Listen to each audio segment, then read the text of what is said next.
Hello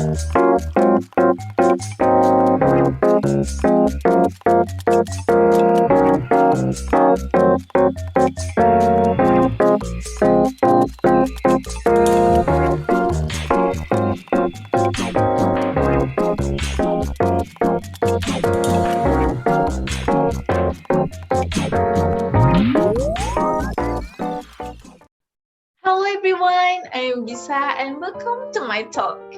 How are you peeps? I hope you're doing great. Stay happy, stay healthy, and don't forget to stay positive. Okay, today we will discuss about how to make a successful public speech. Of course, I am alone here to discuss that topic.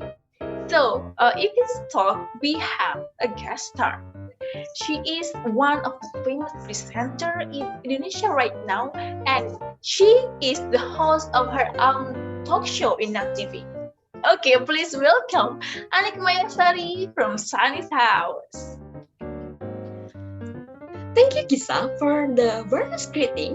Hello, peeps. How are you?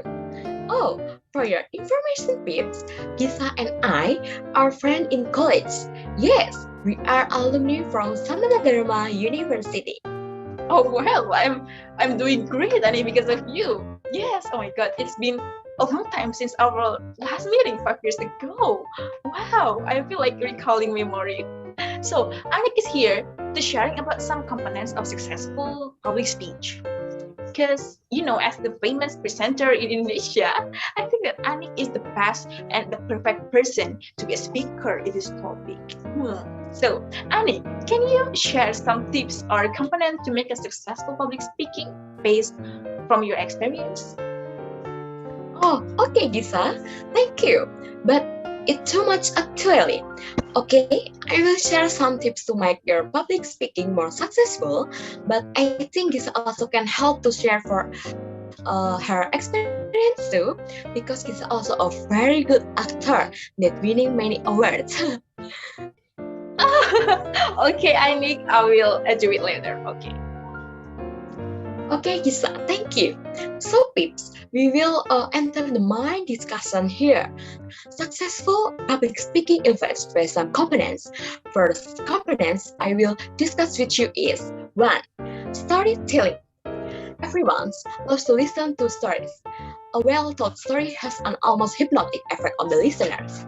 Many leaders and managers avoid storytelling in their presentations, believing that they have to keep their speech formal and businesslike.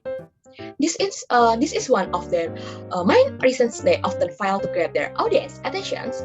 Therefore, you need to add storytelling technique in your speech to get audience attentions. Okay, number 2, body language. Numerous psychological findings show that nonverbal communication and especially body language account for as much as 55% of the message received by the audience. There are some important body language that you must know. Number 1, posture. Do not lean or grip the lectern as if your life depends on it and avoid shifting your weight from one foot to another as it can become distraction. And then number 2, body placement. Movement in the direction of your listeners is a theme of trust and openness. And then number 3, arms. Don't reveal your anesthesia. Practice speaking with your arms relaxed at your side is how to convey your calm attitude, sincerity, and openness. And then number 4, facial expression. As a speaker, you should be the first one to demonstrate your sympathy and interest in your audience, and the best way to do it is by smiling and looking at your listener as you talk. And then the third awesomeness components for me is a tone of voice. A speaker confidence, emotional state, and attitude is often developed in the tone of voice. To avoid people dozing or daydreaming during your presentation, you have to learn to control your tone of voice and use it to make your speech more expressive and hypnotizing. There are something of tone of voice that you should give more attention, such as 1. Pitch or speed, 2. Pitch or highness or loudness of voice, 3. Volume or loudness, in some cases, enunciation of vocal speech. Talking about speech pitch, often when people feel nervous or excited, they tend to rush through their delivery, hoping to get the presentation over as quickly as possible. On the on the other hand, speaking at a slow pace leaves your audience so much time to process your message, and their thoughts will soon start to wander of the other topics. Oh, Anik, that's a very good and very excellent explanation from you. But can I interrupt yours, please? Oh, sure, what it is? How can we improve our speech pace? Because we just talk about speech pace. So, because I think it's a little bit difficult for some people to improving their speech pace. So, what do you opinion about it? Oh, okay, Gisa. I have 3 best ways to improve your speech pace. Number 1, study your breathing. And then number 2, focus on the enunciation. And 3, reflect about punctuation in the speech. Thank you, Gisa, for your question. I want to talking about pitch. Pitch is a placement of voice on the musical scale ranging from high to low. There are some variations of voice pitch during the presentation. Okay, and I want to talking about volume. Currently, the volume of the voice should not to be high, so that it looks as if you are shouting or too low, where your listener have difficulty hearing you. Okay, peeps, that's all from me. Maybe Kisa can continue some components of successful public speaking, because back then she was very smart and excellent in public speech. Okay, thank you very much for your compliment, Anik. So it is in my turn. I will complete Anik's explanation about this topic.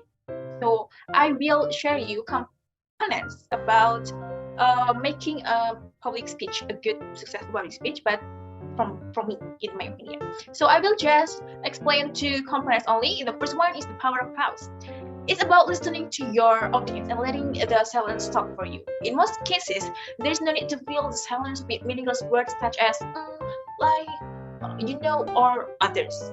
Doing this only distracts the audience from what is being and gives the impression of you're nervous. So most pauses used during public speaking can be divided in 4 main categories. The first one is short pause. Second is spontaneous pause. Third is pseudo pause. Pseudo pause. And the last is long pause. But you should know, one thing that you should know, that long pause should be used only by experienced public speakers. So amateur public speakers like us didn't avoid to do this pause. Okay, the next and the last components of making successful public speech is visual aid. So why adding visual dimensions to our speech is important?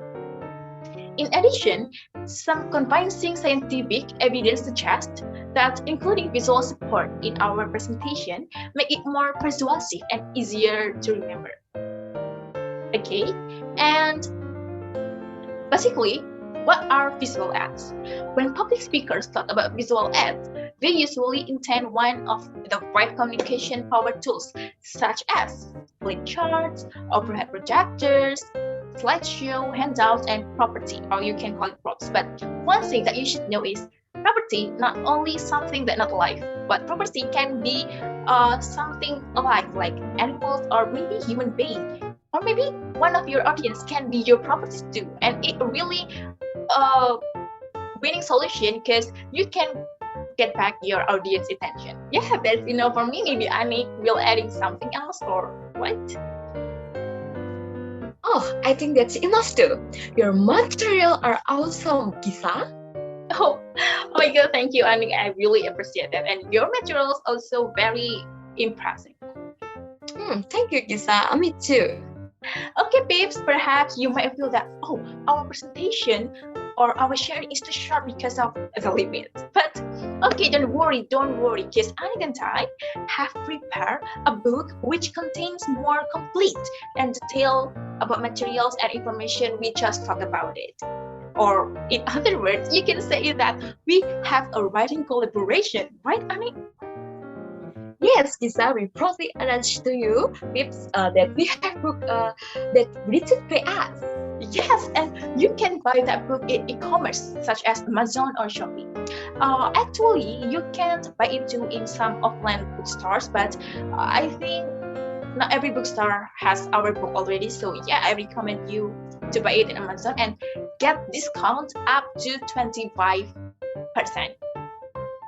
Okay, so if you have a question to ask, I very welcoming you to ask it in another session. So please be patient and stay with us for the next 30 minutes or in the next session. Okay, thank you for following us in this session and see you after the break.